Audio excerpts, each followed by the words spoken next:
Acara ini dipersembahkan oleh Hai Healthizen, welcome to Dear Doctor. Episode kali ini saya Dr. Fala Adinda sudah standby jaga lagi nih. Gimana seminggu setelah lebaran? Harus sehat selalu ya. Ingat, kita merayakan masih di tengah pandemi loh. Taat prokes, daripada bengong, mending kasih konsultasi asik ke saya via Instagram dan Twitter. Seperti beberapa konsultasi asik yang sudah masuk dan akan saya jawab sekarang. Dear dokter, ART aku tuh maksa untuk mudik dan aku nggak mau ngelarang-larang. Nah terus tiba-tiba dia mau balik ke Jakarta lagi. Terus aku harus gimana ya dok? Apa yang harus saya lakuin ya dok? Thank you.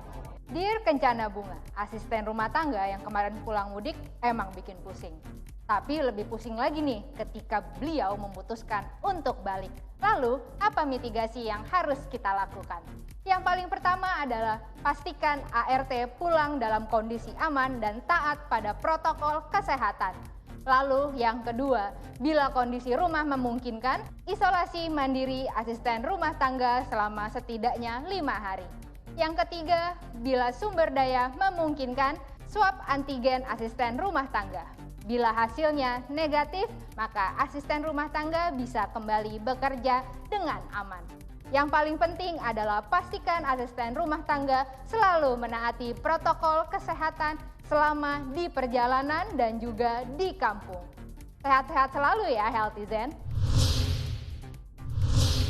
Pertanyaan selanjutnya datang dari Vegaro_03. Dear Doctor, kemarin adik saya menggigil, nyeri otot, sakit kepala, dan gak nafsu makan. Apakah ini termasuk gejala COVID? Karena saya cek di internet, katanya ada varian virus baru yang mungkin saja itu terjadi. Terima kasih. Gejala COVID-19 memang beraneka ragam banget netizen.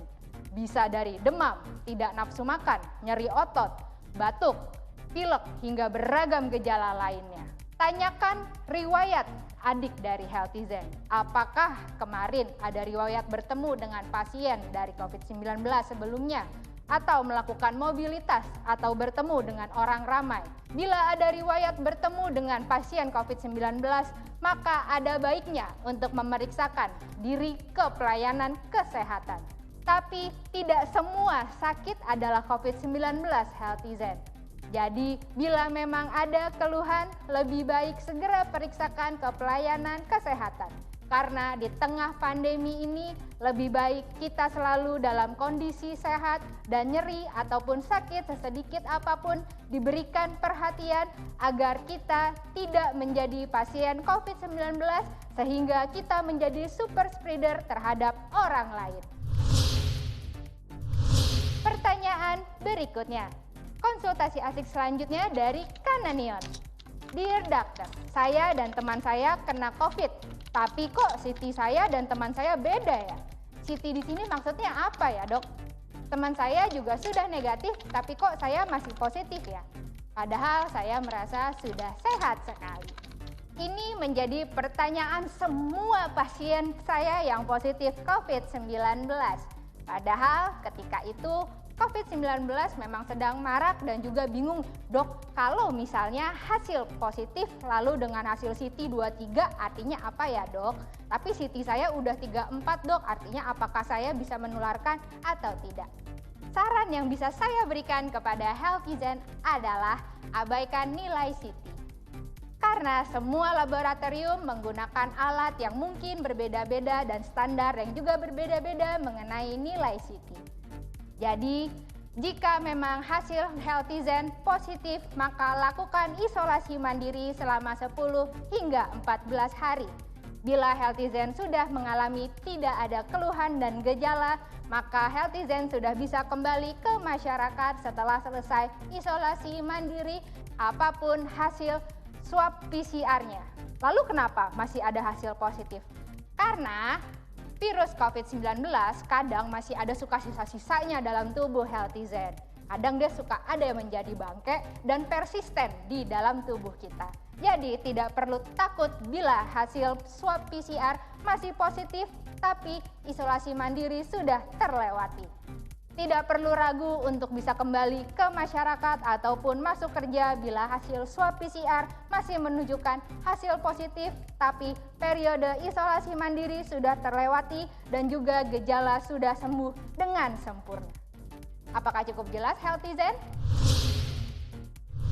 Pertanyaan berikutnya dari akun Yahya Yaya. Mau ikutan konsultasi asik juga nih, Dok?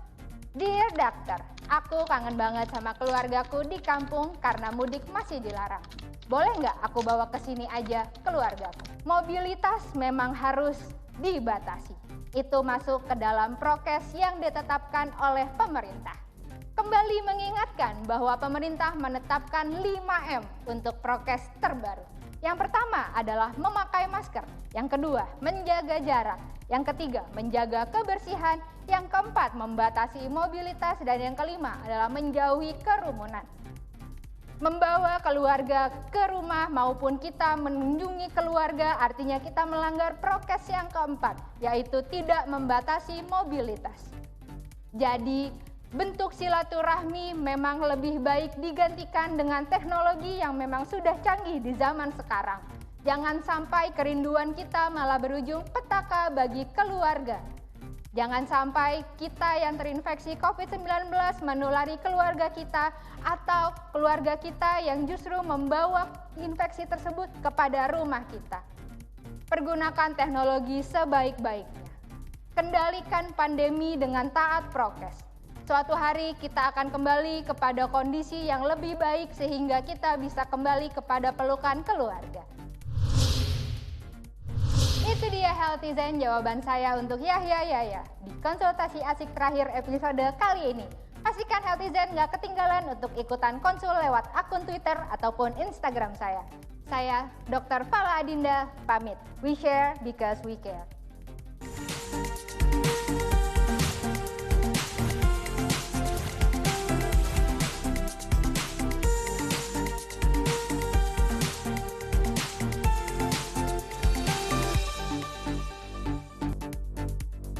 Acara ini dipersembahkan oleh